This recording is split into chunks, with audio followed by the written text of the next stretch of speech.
요즘 제가 유튜브에서 불교 강의를 좀 듣고 있습니다. 어쩌다가 발견한 건데요. 서울대학교 인문학부에 계시는 강성영 교수라는 분이 계시더라고요. 이분이 독일 함부르크 대학에서 고대 인도 문헌 산스크리트 언어로 되어 있는 고대 불교 문헌을 연구하신 상당히 제가 볼 때는 세계적인 학자세요. 그 정도로 공부하기가 쉽지 않은데 정말 대단한 공부를 했구나 그런 생각이 드는, 인정이 되는, 물론 전공은 불교 쪽이지만은 학자로서는, 학문으로서는 굉장히 힘든 걸 했다. 그 언어 자체만 해도 어마어마하게 어려운 언어입니다.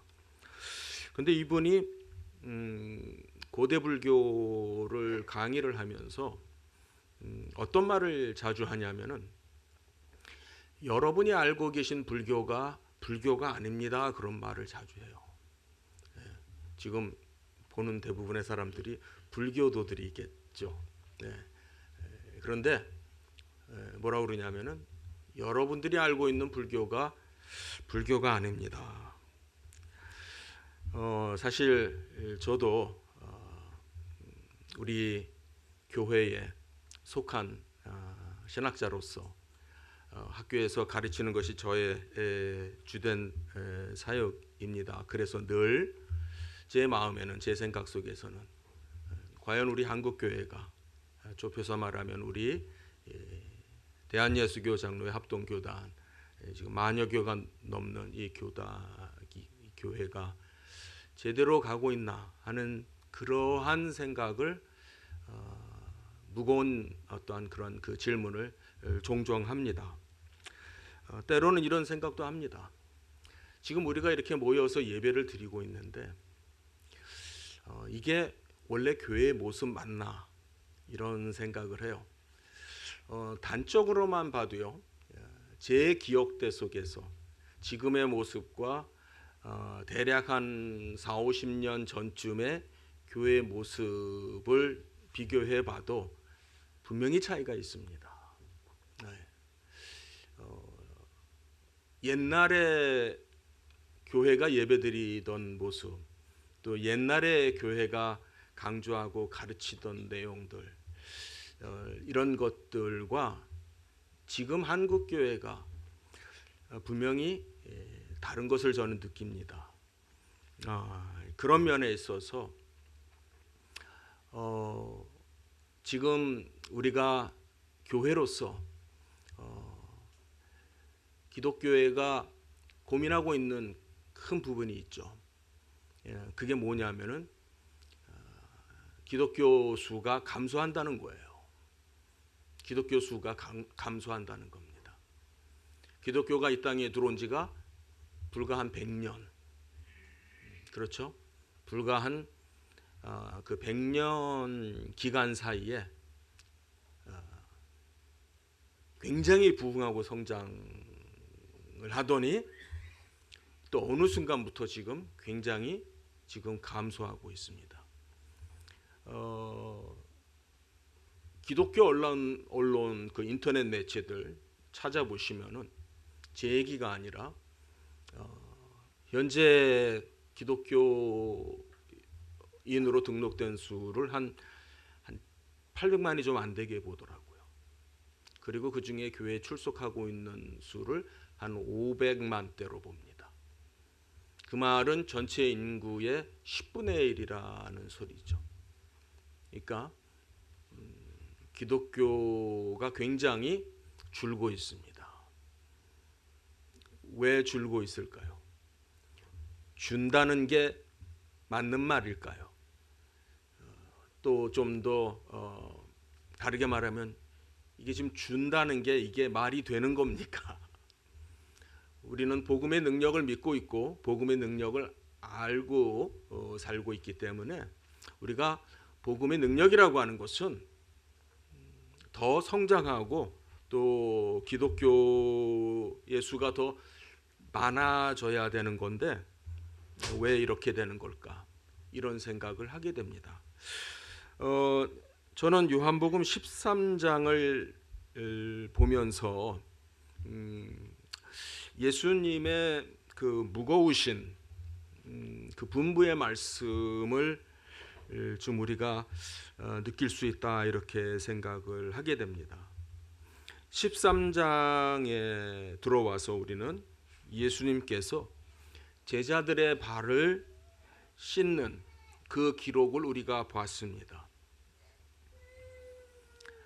마테마가 누가에서는 이 시간대에 예수님이 무엇을 하신 것을 기록을 하고 있냐면 제자들과 함께 저녁을 드시는, 그러면서 그 저녁 식사를 통해서 성만찬을 제정하시는 그 기록을 보게 되는데요. 요한복음에서는 그 기록은 아마 일부러 요한이 생략하고 그 식사 후에 제자들의 발을 씻기시는 그 장면을 요한은 더 주목을 하고 있는 것 같습니다. 이 예수님께서 제자들의 발을 씻으시는 이 사건 속에서 제가 지난번 설교할 때 세 가지의 본을 말씀을 드렸죠. 기억들 하실는지 모르겠습니다만은 첫 번째 사랑의 본, 또 섬김의 본, 또 그리고 서로에게 본. 그래서 제가 어떤 힌트를 드렸냐면은 이 사건 속에서 어쩌면은 예수님께서는 교회를 세우시는 것을 염두에 두시는 것 같다라는 말씀을 드렸어요. 즉 한마디로 말하면은 서로 사랑으로 섬기는 이 공동체가 교회다라는 말씀이겠죠. 지금 이 13장 안에 보면은 엄청나게 많은 내용들이 이렇게 단편 이렇게 조각조각 언급이 되고 있습니다. 그 모든 기록들이 예수님의 마음에 어떤 지금 복잡한 그런 마음이 지금 있으실까 하는 그런 어떤 그 단초가 되는 그런 말씀들이라고 생각이 되어져요. 이 본문 속의 내용을 보게 되면은 예수님은 분명히 때가 되심을 알고 계십니다. 그리고 또 아버지께서 예수님의 손에 모든 것을 맡기셨다는 것도 아신다고 기록이 되어 있고요. 또 이제 유다가 곧 당신을 팔 것을 아시고요. 또 이제 고난 받으시고 죽으실 것에 대해서도 주님은 아시는 것 같습니다. 아버지께로 이제 돌아가실 것이다라는 그런 말씀도 있습니다. 또 우리 본문 뒷부분에 나오는 내용을 보게 되면은 베드로가 3번 부인할 것에 대해서도 예수님은 아십니다. 한마디로 말해서 지금 복잡하게 많은 일들이 지금 진행되고 있는 것을 분명히 예수님은 아십니다. 이것을 통해서 우리는 예수님의 심정을 좀 이해할 수 있을 것 같아요. 이제 십자가를 곧 지실 그분의 마음속에 여러 가지 생각이, 여러 가지 어떤 마음이 있을 수 있겠으나 예수님께서는 침착하게 당신이 무엇을 하셔야 되는지 우리에게 보여주고 있습니다. 지금 우리가 본 이 본문 바로 앞에 보면은 유다가 자리를 떠나는 그런 기록이 나옵니다. 예수님께서 너희 중에 하나가 나를 팔리라. 그런데 그 말을 놓고선도 예수님께서 이제 누가 그러겠느냐? 예수님이 내가 떡 한 조각을 적셔다가 주는 자가 그 자다. 뭐 이렇게까지도 말씀하세요. 그런데 참 신기한 거는 예수님과 마주보고 앉아서 대화를 하고 있는 제자들도 그 문맥을 이해를 하지 못하고 있다라고 하는 정말 아이러니컬한 그런 상황이 진행이 됩니다. 나중에 유다는 그 떡 조각을 받고서는 나갑니다. 그 나갈 때를 성경은 밤이었다라고 적고 있습니다. 유다가 나가는 뒷전에다가 대고 예수님께서 어휴 저 나쁜 놈 뭐 이런 식으로 저놈이 날 팔 거야 뭐 이런 말씀을 전혀 하시는 게 아니죠. 예수님은 오히려 집중을 하십니다. 뭐에 집중을 하시냐? 31절에 보면은 지금 인자가 영광을 받았고 하나님도 인자라 말미암아 영광을 받으셨느니라. 지금 예수님이 뭘 하러 오셨고 또 앞으로 뭘 할 것이고 하나님이 어떻게 영광을 거두실 것인지에 대해서 이야기를 하십니다. 그리고서는 34절과 35절 오늘 우리가 읽는 이 본문에 와서 새 계명이라는 말씀을 하십니다. 새 계명을 너희에게 주노라 하면서 하시는 말씀이 뭐냐면 서로 사랑하라라는 말씀을 하십니다. 내가 너희를 사랑한 것 같이 너희도 사랑하라. 내가 너희를 사랑한 것 같이 너희도 서로 사랑하라. 지금 예수님께서 이 말을 하시는데 제자들은 이 말을 어떻게 이해를 하는 것이 맞을까요? 그냥 막연하게 선생님이 우리를 사랑하시나 보다. 선생님이니까 우리를 사랑하시겠지. 선생님 우리가 존경하는 분이니까 우리를 사랑한다고 하시니까 그래 우리도 사랑하는 게 그게 선생님의 말씀인가 보다. 그 뜻일까요? 문맥을 이해하는 제자라면은 조금 전에 예수님께서 뭐 하셨어요? 그렇죠? 제자들의 발을 씻기셨잖아요. 주님께서 내가 너희의 주이고 선생인데 종의 모습으로 무릎을 꿇고 또 이 손으로 이 손에는 온 우주가 맡겨져 있는 통치자의 손이고 왕의 손인데 이 손으로 너희의 발을 씻긴 것처럼 너희도 그렇게 섬겨라. 그것이 예수님께서 제자들에게 보여주신 끝까지 사랑하셨다. 물론 그 끝까지 사랑하신다라고 하는 의미는 이제 곧 있을 십자가의 죽으심이잖아요. 죽으심까지 바로 그 모습을 가리켜서 성경은 종이 되었다. 낮아지셨다. 섬기셨다. 사랑했다. 이렇게 말씀합니다.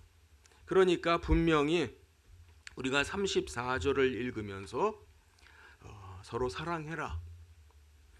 근데 어떻게 사랑하는 거냐면 내가 너희를 사랑한 것 같이 너희도 서로 사랑해라. 그런 사랑을 하라고 주님은 말씀을 하신다는 겁니다. 그리고 그렇게 하면은 너희가 서로 사랑하면은 모든 사람이 세상의 모든 사람이 너희가 내 제자라는 것을 알 것이다. 너희가 서로 사랑하면은 그렇게 사랑하는 모습으로 사는 것을 세상 사람들이 보게 되면은 그걸 통해서 저자들이 예수님의 제자구나. 예수님의 제자라는 사람들은 저렇게 하는구나. 는 것을 알게 될 것이다 라고 얘기를 합니다. 그러니까 이 부분에서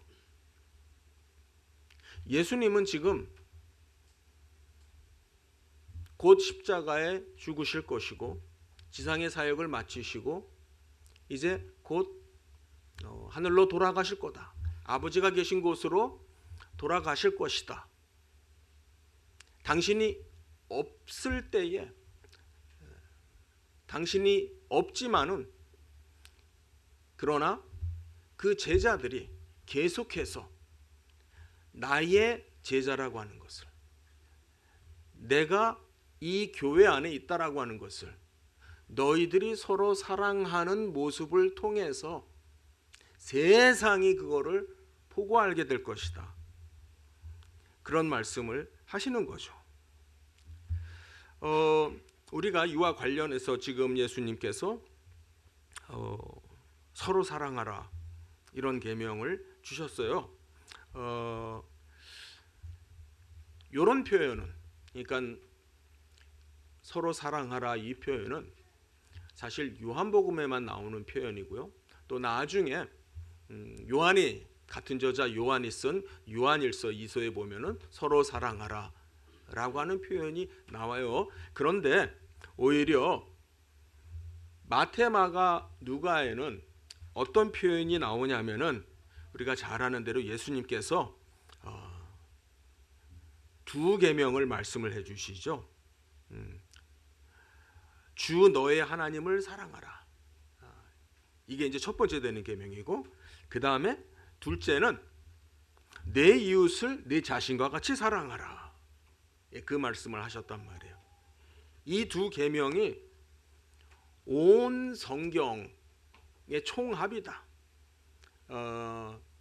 율법과 선지자의 강령이다, 우리 말로는 이렇게 번역이 되는데, 율법과 선지자다 이렇게 신약 성경에 나오는 표현은 우리가 그냥 전형적인 구약의 성경을 지칭하는 표현으로 이해를 하면 되겠고, 그 구약 성경이 여기에 걸려 있다, 매달려 있다 이런 표현이에요. 예, 그걸 이제 강령이다 이렇게 굉장히 좀 아주 역동적으로 번역을 했습니다만은 무슨 얘기냐면은요, 마태, 마가, 누가의 기록을 통해서 주 너의 하나님을 사랑하고 또 내 이웃을 내 몸과 같이 사랑한다라고 하는 것은 유대인들이 모세 때부터 지켜오던 계명이에요. 그렇죠. 신명기서에 나오는 내용이고 레위기서에 나오는 내용이에요. 예. 그러니까 어떻게 보면은 모세 율법 안에서도, 유대 사회의 전통 안에서도요, 이건 다 아는 얘기다 이렇게 말할 수 있어요. 거의 뭐 이건 다 아는 상식이다 이렇게 말할 수 있어요. 예. 하나님을 사랑하라 라고 하는 말씀. 그러기 위해서 너는 하나님의 말씀을 이스라엘아 들어라 하면서 그 말씀을 늘 이마에 새기고 손에 메고 문설주에 기둥에 그 말씀을 꽂아놓고 새겨놓고 이런 그런 삶이 유대인의 삶이고요. 그래서 지금도 유대인의 집에 가면은요, 현관문 옆에 어떤 이렇게 조그만 어떤 그 뭐가 붙어 있어요. 근데 이제 그게 이제 유대인 표시예요. 근데 그 조그만 거를 열면은요, 조그만 종이가 나와요. 그 종이에 히브리어로 그들의 말씀, 하나님의 말씀이 구절이 적혀져 있는. 그러니까 그러한 것이 생활화될 정도로 이 말씀을 잘 안다 그 말이죠. 지금도 그건 지키고 있어요. 또 심지어는 레위기서 19장 18절에 보면은 하나님께서, 레위기서 하면은 뭐예요? 우리가 잘 아는 대로 많은 제사 제도 그렇잖아요. 예, 많은 제사 제도를 굉장히 어려운 얘기들을 가르쳐 주신 내용 같은데, 그 19장 18절에 보면은 내 이웃을 사랑하기를 내 자신과 같이 하라라는 말씀이 제일 처음 여기 나오는 거거든요. 모세의 율법 속에 내 이웃을 내 자신과 같이 사랑하라라는 말이 나오거든요.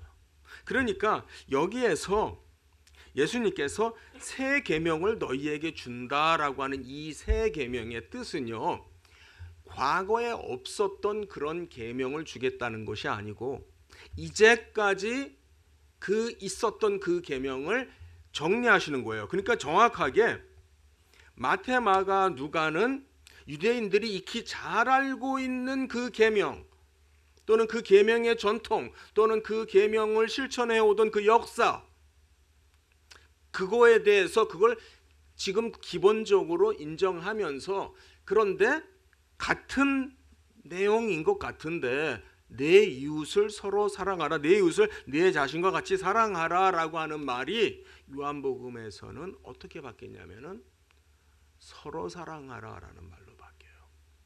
여기에서 우리는 굉장히 중요한 차이점인데 우리가 굉장히 명심해야 되고 잘 귀담아 들어야 되는 말씀이라고 생각합니다. 우리 성도님들, 요한 1서 2장 7절을 보면은요, 그러니까는 요한을 통해서만 요한복음과 요한서신에서 서로 사랑하라라고 하는 말이 기록이 되어 있습니다. 서로 사랑하라라는 표현은 요한만 기록을 해주는 말인데, 그래서 요한 1서 4장 7절에도 보면 이런 말씀이 나오잖아요. 사랑하는 자들아, 우리가 서로 사랑하자. 사랑은 하나님께 속한 것이니 사랑하는 자마다 하나님으로부터 나서 하나님을 알고, 이렇게 계속 내려갑니다. 사랑하는 자들아, 우리가 서로 사랑하자. 서로 사랑하자. 우리가 서로 사랑하자. 정확하게 이 말씀이 예수님이 지금 요한복음 13장에서 하신 말씀이에요.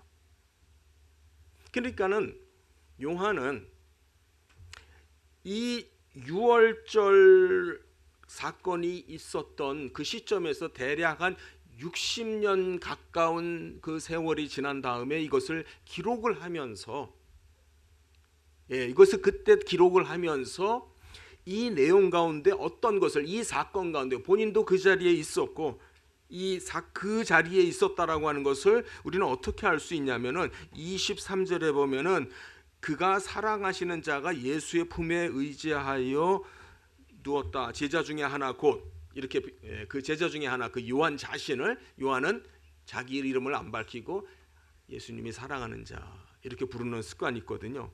그러니까 자신이 그 현장에 있었다는 것을 우리에게 얘기를 해주면서 이 사건을 다시 한번 상기시키는 거예요. 요한일서에서. 그러면서 우리가 서로 사랑해야 됩니다.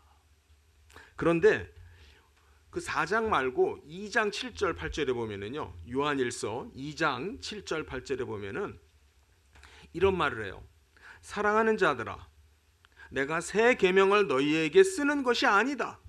새 거를 쓰는 것이 아니다. 그러니까 마치 없었던 것을 너희에게 쓰는 것이 아니다. 너희가 처음부터 가진 옛 계명인데 이 옛 계명은 너희가 들은 바 말씀이거니와, 즉 예수님한테 들었던 그 말씀이다. 이미 들었던 그 말씀인데 다시 내가 너희에게 또 이것을 가르쳐서 또 새 계명이라고 그래요. 왜냐하면 예수님께서 그걸 새 계명이라고 부르셨으니까. 내가 다시 너희에게 새 계명을 쓰노니 하면서 서로 사랑하라 라는 말씀을 하시는 거예요. 왜 이것이 새 계명일까? 굉장히 어려운, 신학적으로 굉장히 어려운 내용인데요. 그건 좀 지금 다 얘기하기는 좀 그렇고요. 요한이 여기에서 또 예수님이 우리에게 강조해 주시는 부분이 뭐냐 하면은 하나님을 사랑하고 이웃을 사랑하는 전통은 이미 오래되어진 전통인데요. 그렇게 유대인들이 이제까지 살아왔는데 지금부터 너희가 누구냐라고 하는 그 새로운 정체성, 신약 성도의 정체성, 또 다르게 말하면 나의 제자로서의 정체성, 그것이 어떻게 나타나냐면은 서로 사랑한다라고 하는 이 실천으로 나타난다, 그 뜻이에요. 그러니까 요한은 요한서신을, 편지를 쓰면서도 그때 있었던 60년 전쯤에 주님께서, 선생님께서 내가 너희들에게 새 계명을 준다, 새 계명이라고 얘기를 했어요. 그게 뭐냐면 서로 사랑하라. 이 본문 때문에 그렇게 요한이 말씀한 거죠.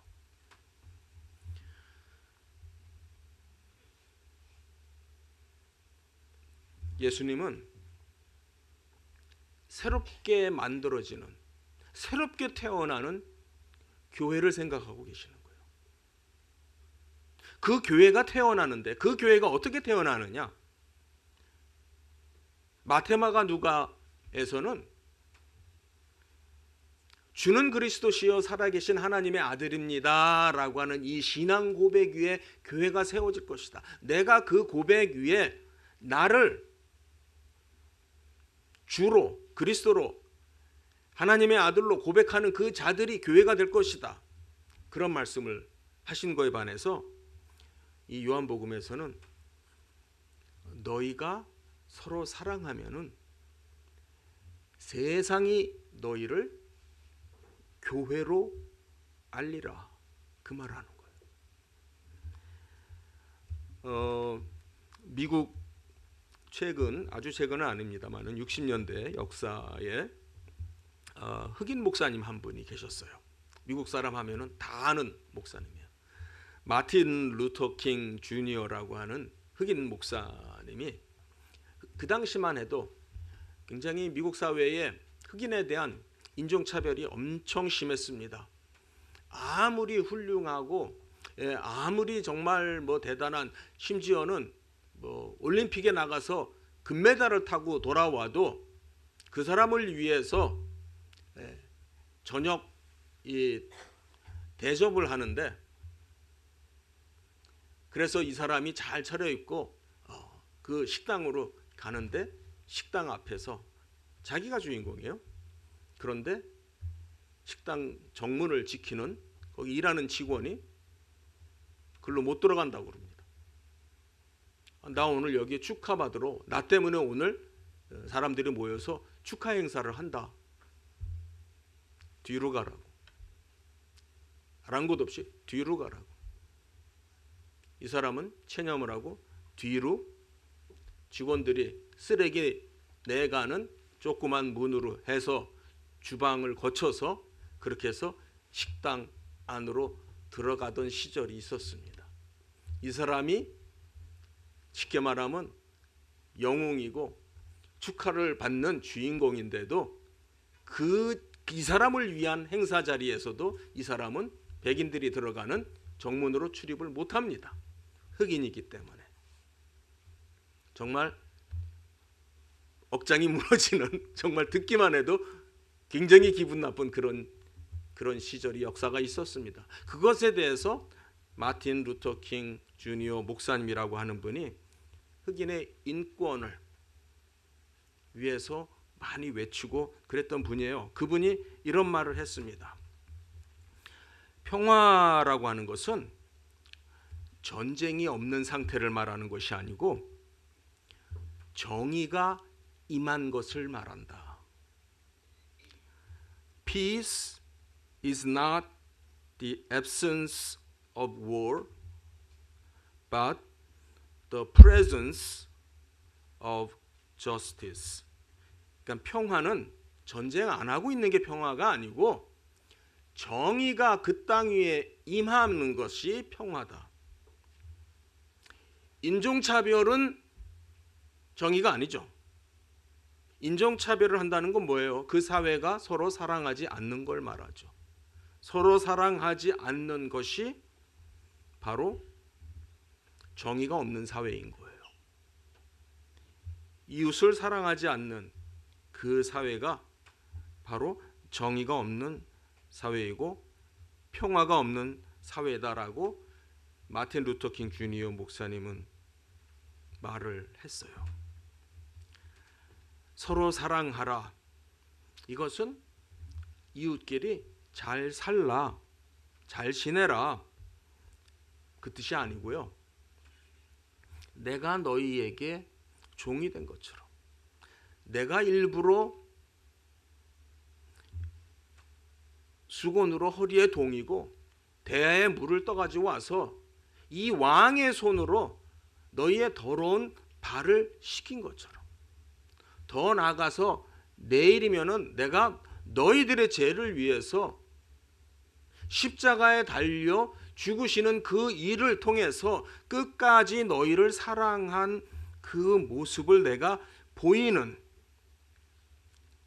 그 본을 너희가 본받아서 너희가 그렇게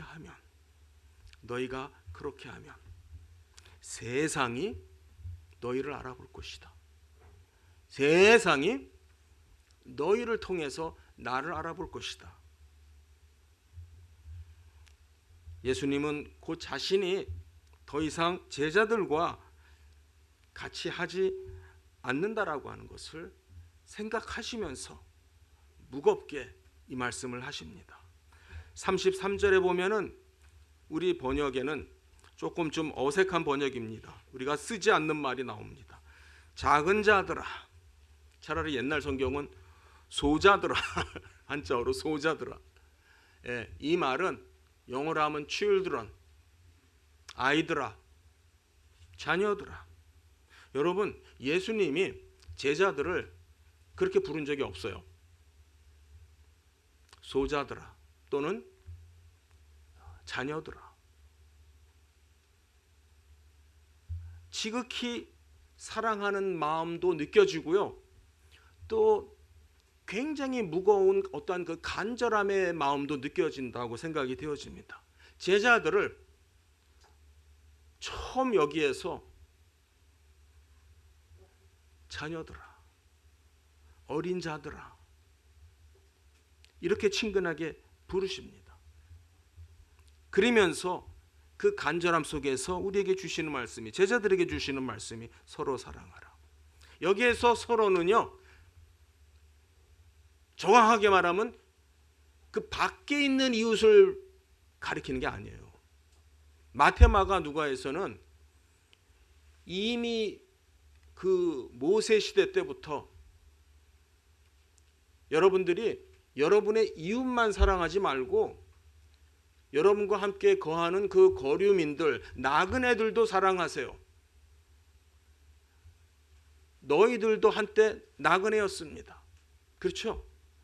애굽 생활했던 종들이었다. 하나님께서 그런 말씀을 하셨는데, 여기 요한복음에 와서 이 요한복음 문맥 속에서 우리에게 들려주시는 말씀은 뭐냐면, 교회 바깥에 있는 사람을 사랑하는 것도 굉장히 모세 시대 때부터 해오던 일이에요. 그런데 지금 여기에서 새 계명이라고 하시면서 새삼 다르지 않은 말씀인데, 옛적부터 있었던 말씀, 그것을 부인하고 없던 말씀을 하는 것은 아닌데, 굳이 이걸 새 계명이라고 하는 이유, 새 계명이라고 하는 이유는 바로 내가 이렇게 교회를 세운다. 즉 지금 너희들 안에서 제자들, 우리로 치면은 우리 교회 안에서 일단 너희들이 서로 사랑해라. 우리 교회 안에서 너희들이 서로 사랑해라. 성도들을 서로 사랑하라. 그것이 일단 여기에서 강조가 되어지고 있는 내용이에요. 그걸 우리는 제자들이 어떻게 살아야 되느냐라는 것을 예수님께서 분부하시고 명하시는 말씀이다라고 생각을 하면서 그것을 우리가 제자도 이렇게 한번 불러볼 수 있을 것 같아요. 그렇게 한다면 너희가 나의 제자인 줄, 너희가 교회인 줄 세상이 알리라. 이게 복음의 능력인 줄 믿습니다. 이게 복음이 전파되는 방법인 줄 믿습니다. 그리고 이것이 교회가 정상적으로 성장하는 모습인 줄 믿습니다. 왜? 교회가 기독교 인구의 숫자가 감소하고 있습니까? 굉장히 저는 거기에 대한 무거운 마음이 있고 또 책임이 크다라는 생각을 갖고 살아요. 왜 교회가 감소하느냐? 답은 우리가 복음의 능력을 잃어가고 있기 때문이에요. 그렇죠? 교회가 교회로서 복음의 능력을 잃어가고 있기 때문이겠죠. 그러면은 복음의 능력을 잃어간다는 게 뭡니까? 오늘 본문으로 와서 보면은 주님께서 그래서 이걸 세 계명이라고 부르시면서 서로 사랑하라. 서로 사랑한다는 것이 우리의 성도됨의 모습이고요. 교회됨의 모습 아니겠습니까? 왜 저들은 저렇게 살지? 세상 사람들이 그렇게 봐야 되는데, 세상 사람들의 눈에 우리가 거슬려야 되는데 왜 저들은 저렇게 사랑하지? 왜 저들은 왜 교회 가면 저렇게 사랑하지? 예수 믿어서 그래. 예수 믿어서 그래. 왜 저들은 저렇게 사랑하지? 저 교회는 왜 저렇게 사랑하지? 왜 인천 한나라 은혜교회는 이렇게 서로 사랑하지? 아멘. 예, 예수님이 계셔서 예수를 믿으시니까, 그러니까 서로 사랑하지.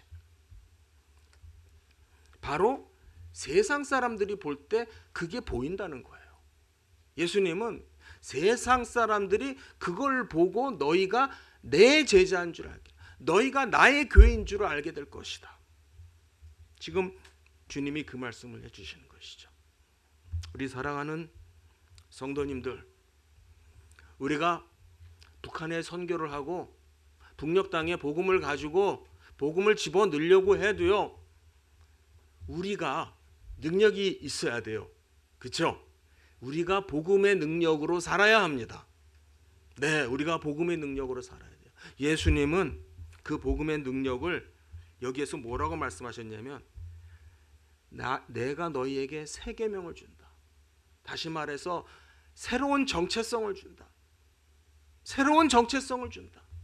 우리의 모습, 우리가 누구냐, 내가 누구냐, 내가 제자다 하는 의미, 내가 교회다라고 하는 의미가 뭐냐? 내가 너희를 사랑한 것 같이, 내가 너희를 사랑한 방식으로 너희가 그렇게 사랑하는 것을 보이는 것, 그것이 너희의 새로운 정체성이다.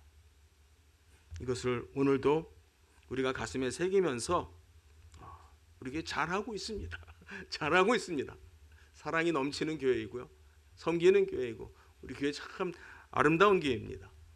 네, 오늘 본문 속에서 예수님께서 하시는 말씀이 이것이구나. 여러분들 기억하시면서 우리 교회뿐만이 아니라 정말 우리 한국 교회가 정말 서로 사랑하는 그 정체성을 회복하는 날이 속히 오도록, 그래서 다시 한번 세상 사람들이 저 예수 믿는 사람들은 저렇게 사는구나 라고 손가락질 하는 날이 오도록 기도해 주시기를 바라겠습니다. 기도하겠습니다.